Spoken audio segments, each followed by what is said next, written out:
All right, y'all. I'm just going for it. The reason I say that is because I actually had a video already done, and I did it for like it was almost 40 minutes. I think it was like 38 minutes or something, and it was supposed to be on my first year in mortgage, and then the effects that it had on my life. And I realized that because of the first year I had,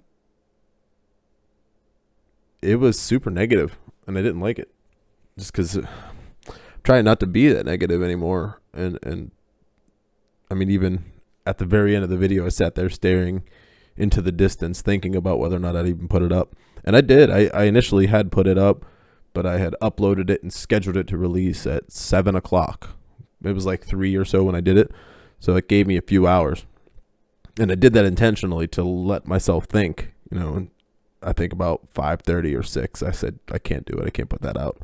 It was, like I said, it was super negative. I mean, because my first year in mortgage wasn't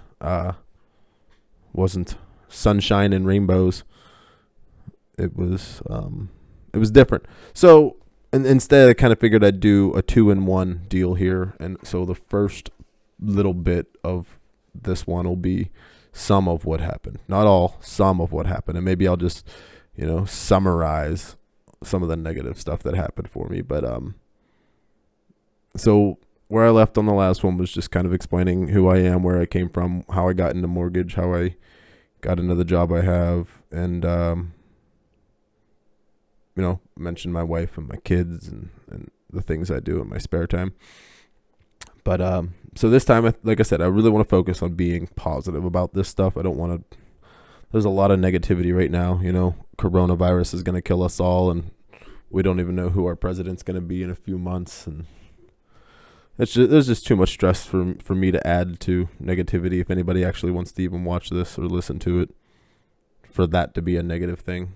So we'll do this. My first year was highs and lows, we'll call it. Obviously highs because I got into a job that allowed me to get out of retail. I got into a job that allowed me to spend more time with my kids, going to soccer games and dance recitals. And at the time, I think my daughter was still in ballet then. So I was going to ballet and hip hop dance and soccer games. And that was all really, really special. I was really glad I could do that stuff. But I mean, there was also a ton of negative stuff.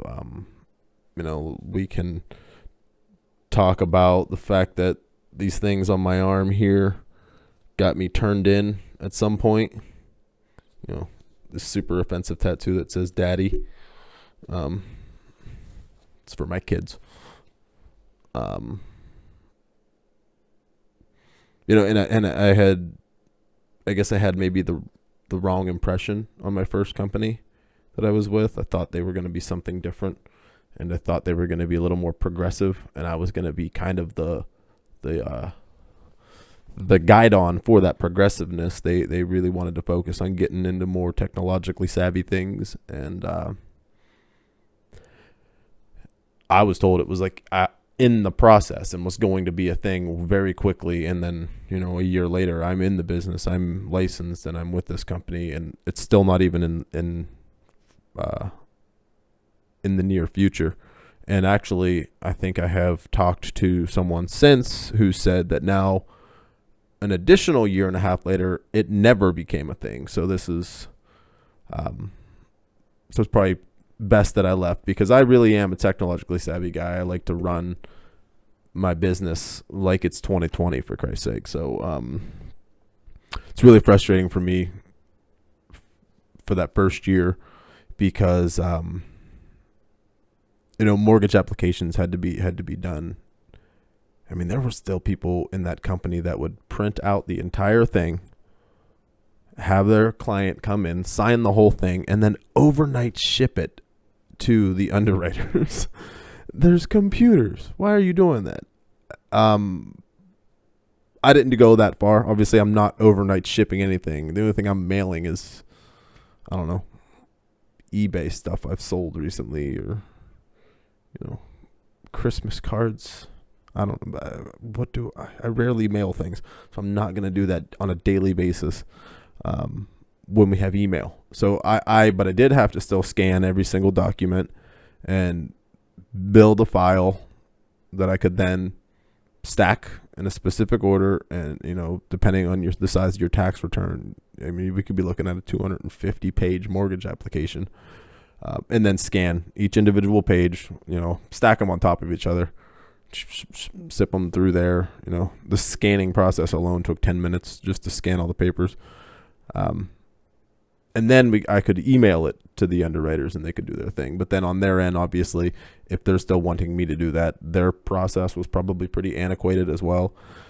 And it was, and their restrictions were really high. Their guidelines were strict, because what that company was a retail lender so essentially they were working with mostly their own money. They could do some things. They could broker out a couple of things if they wanted to. Did they? No. So they were working with their own money a lot, and because of that, they were very worried that the money was spent in the right way. Because I had a loan that would have been, on both ends of the deal, we're talking over $1 million, and they didn't want to do it because they didn't like the location of the house, and they thought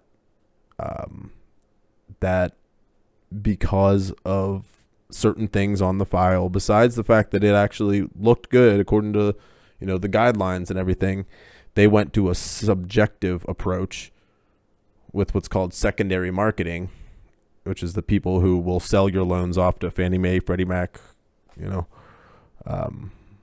Penny. But and that secondary marketing said, we don't think we'll be able to sell this loan to anybody because of circumstances that had nothing to do with the actual loan application. So they turned the whole thing down, and I lost an almost $1 million worth of deal, simply because they were too afraid to do something that right now not a single bank that I broker to would bat an eye at doing. They would do it in a heartbeat. And you're talking $1 million.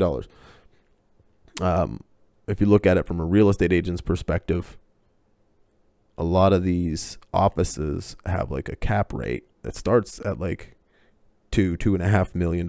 So if I would have done $1 million in just one deal, you can imagine that's a substantial deal. It really is. But that stuff was happening before me there, and a lot of the realtors that were involved with that company, because it was owned by a real estate agency as well, they had heard all that. They had seen all that before, and I didn't know that. So when I walked in, I thought I was going to have an easier route to success than I did. Obviously, nothing's easy, but I feel like I might have actually started a step or two behind the starting point. So so that was really difficult. And then the other thing that I mentioned on here on the first video, and I started to mention it, and I actually think I even went even further into it than I wanted to originally with my second video that I have since deleted, was another big factor was the fact that my wife is a real estate agent in Pennsylvania. And I had heard personally from a couple of people, probably 3 or 4 agents looked right at me and said it. And I had heard it through the grapevine from probably 10 more people that they weren't going to use me for their business regardless of what product I offered, because my wife is a realtor. And with my wife being a realtor, anytime I ever got a client who didn't have a realtor, I was just going to simply refer them to her and be done. Well, now we're talking, 2.5 years later. I haven't sent my wife a single referral. So that's the thing I wanted to say, that I said I'm going to mention it and drop it. 2.5 years I've been in this business. I have yet to send my wife a referral, and I don't plan to, because let's be real, it's not good for my business. I can match people up with a realtor just as capable as my wife, just as somebody who can connect just as well to that client and serve that client just as well as my wife can, without having to worry about something like favoritism or nepotism coming into play. And while, yeah, sure, in the short term, it might do me good to throw it to my wife, in the long term, It doesn't, because then I become that guy. And also, there's a big thing. The government doesn't allow it in some cases. So she and I can't even be on the same deal. If I have an FHA deal, I can't refer it to her. I just can't. So, I mean, that is that. We'll end it there. So my first year was difficult. The learning process was pretty hard. I had had some things said to me with the company, with the people that I was training with for the first few months. That was, I mean, not only were they illegal, but they were immoral. And they were like, I remember one of the Uber rides, because I had to travel to and from Pittsburgh a lot and stay in Pittsburgh when I was training. One of the Uber rides I had taken back to the hotel, I told the driver, said, I can't wait to become successful in this industry so that I can be here long enough to watch these guys retire and get out of here, because they were arrogant. They were heartless. They had zero remorse for some of the things that they had done back when predatory lending was a thing, back before Dodd-Frank, Graham Leach Bliley, all the 2007, 2008 responses, everything that changed because of that. So they were in the industry before that, and they were doing the things that the government has since cracked down on and said you cannot do anymore.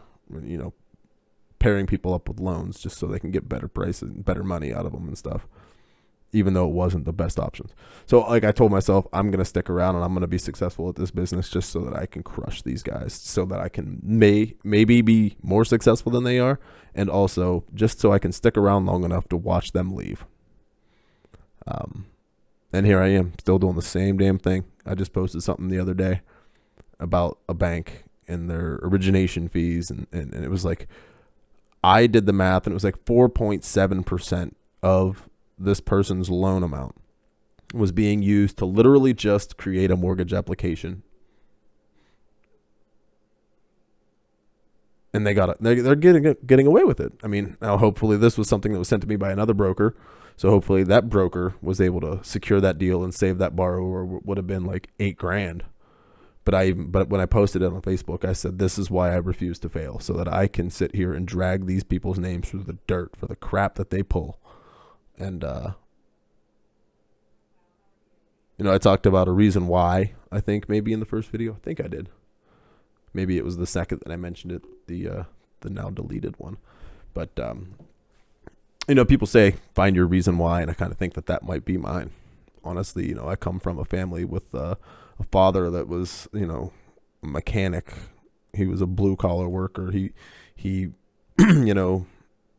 worked on trucks and, dug fence posts, and he at one point had a white collar job for a little bit, and then went right back to, working for car companies and working in the auto industry. And my mother was, she was a CNA for a little while, so she was working with the elderly, and then she was a waitress for a long time. So I don't come from a family with a silver spoon. I come from a family with, the leftover spork from Taco Bell. So to see people get screwed really, really, really bothers me.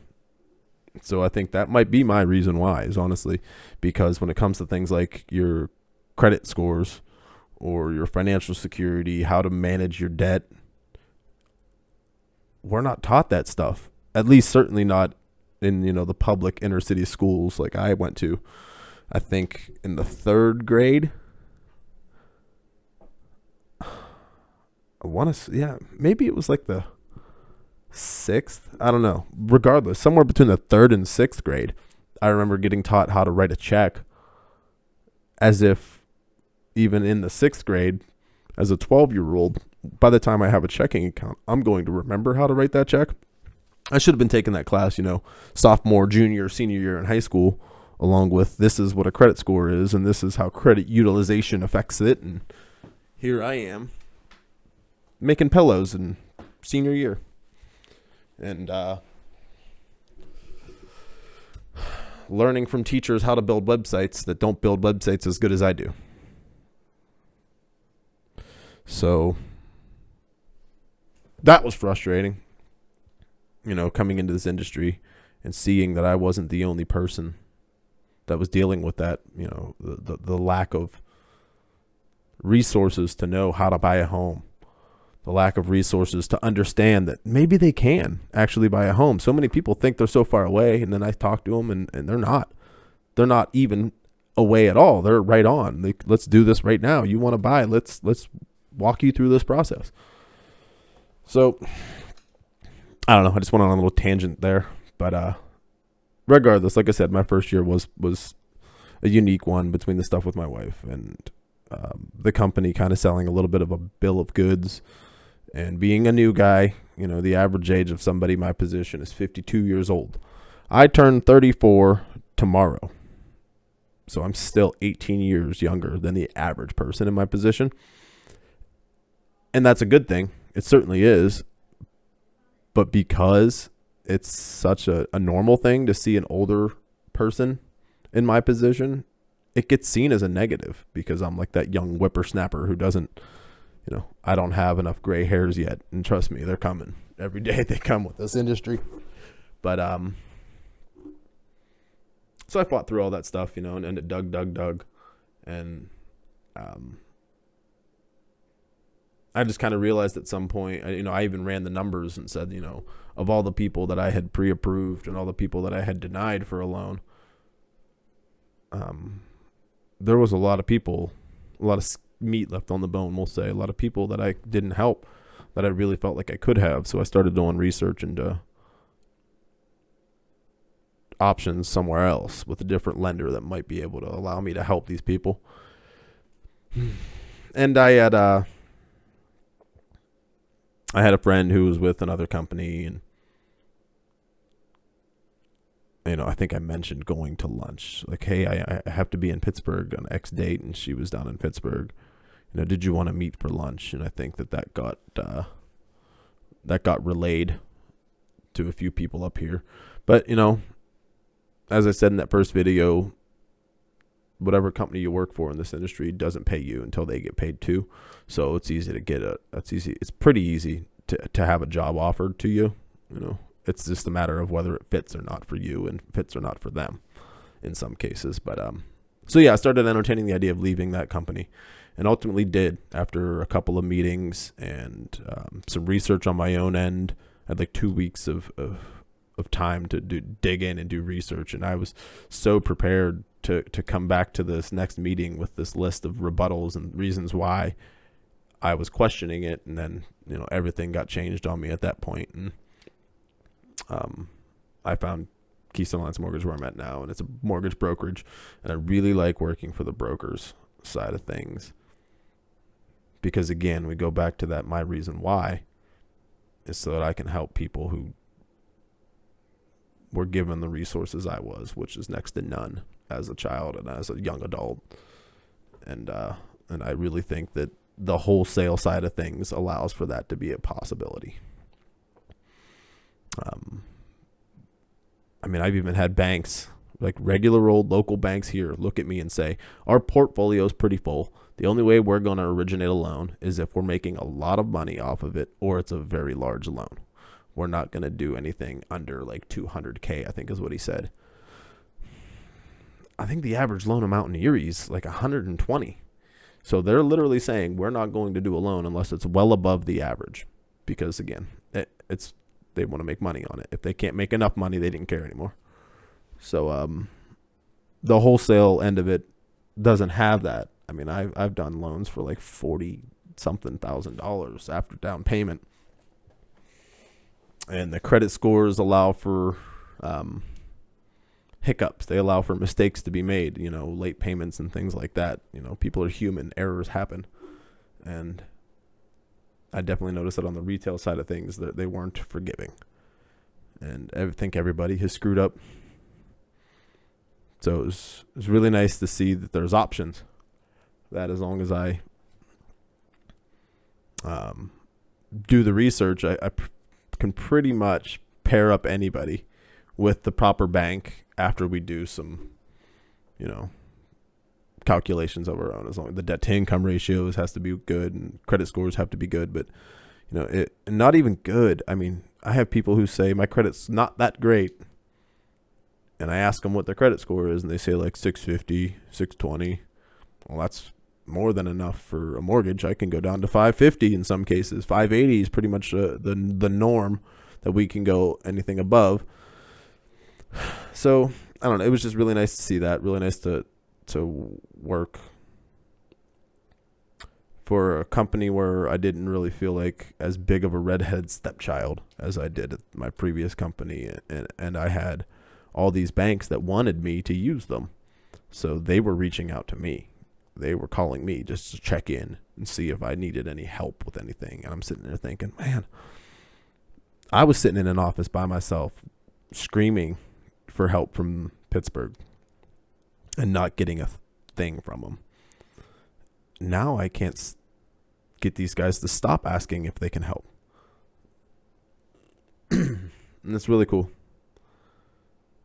So I definitely have progressed a lot in the last year, year and a half that I've been with this mortgage brokerage and done things differently. And it's been really cool because my schedule hasn't changed as far as my availability. I can still, like I did in that first video, 3:00 in the afternoon, go set up fake snowflakes and Christmas lights in the gym so they can do a winter reading event. And I still make all the soccer games, and the ballet and dance is over. We are now into gymnastics, and my son now has basketball, and I was able to even coach the basketball team. We even sponsored the basketball team. So all of the good stayed, and in some cases even got better. And the only bad that stuck around is just some of the everyday stress that comes with the job. So I was really happy that I made the choice. But it's really cool. Been definitely let off of a leash a whole lot more recently too. I had a big fear of doing certain things on social media because, again, that more old school company kind of told me that they didn't see that as a positive thing. And then now I'm getting text messages from the owners of our brokerage telling me, like, I love that post. And I'm sitting there thinking, like, that was a post where I crip walked after receiving a clear to close email, like celebratory dance, and I crip walked. And you loved that post. So it was cool. I feel a little liberated. It's very recently, I feel a little liberated, within the last few months here. Developed a 2020 game plan, talked to them, sat down, realized what I can be capable of, what I am going to do to make myself better. And a lot of that's being accomplished. And I think 2020 is going to be a pretty great year for me. So we'll see. I do already have a few more topics. I thought about doing this twice a week. I really did. But then I realized if I keep doing it twice a week, I'll run out of topics. Because, to talk to me and just me every 3 days, or to listen to me every 3 days, would probably get pretty boring for a lot of people. So I'm going to keep it to, I think, one. And I tried to do it at the end of the week, and I had it scheduled to do it on Friday. Did it on Friday, a 38-minute video or something on Friday, and then deleted it because it was too damn negative. But yeah, 24 minutes, not bad. I want to stick around a half an hour, so we're going to wrap it up here. So I will say,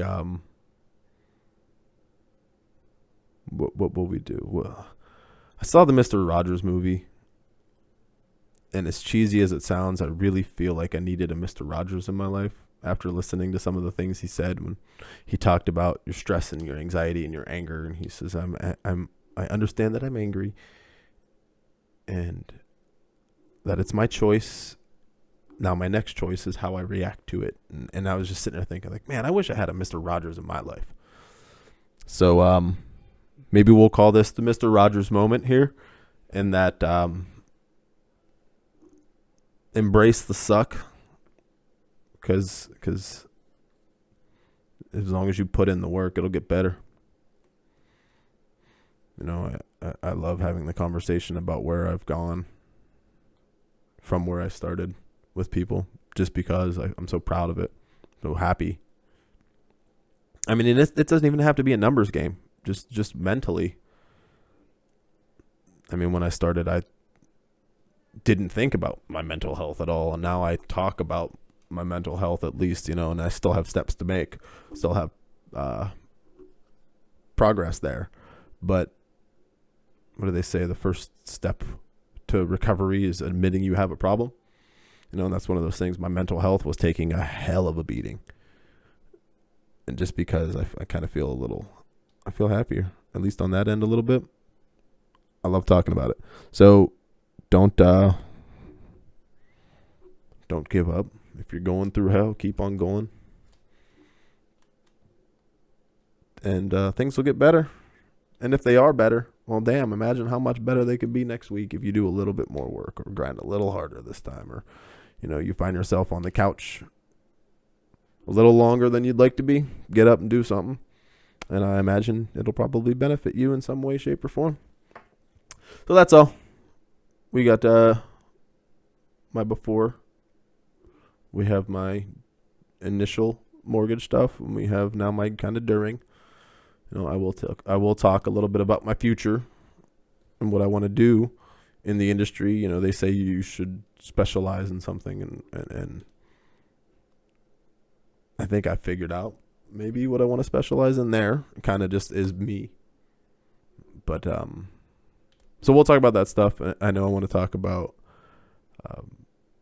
I know one thing that keeps coming up a lot is, you know, Opie is not my real name, and a lot of people wonder, how the hell am I getting Opie across on all of my? I mean, I even signed Opie on documents, but so maybe I'll give you a rundown as to how I was named Opie, and we'll talk about some stuff. I want to talk about being a dad too, because people are parents as well, and this isn't just about buying a house. This is kind of a, I don't know what I say. It was a diary, a video diary kind of thing. So yeah, that's it. 27 minutes, 27 seconds into this. If you're still listening, you give a shit, and I appreciate it. Till next time, folks. See you.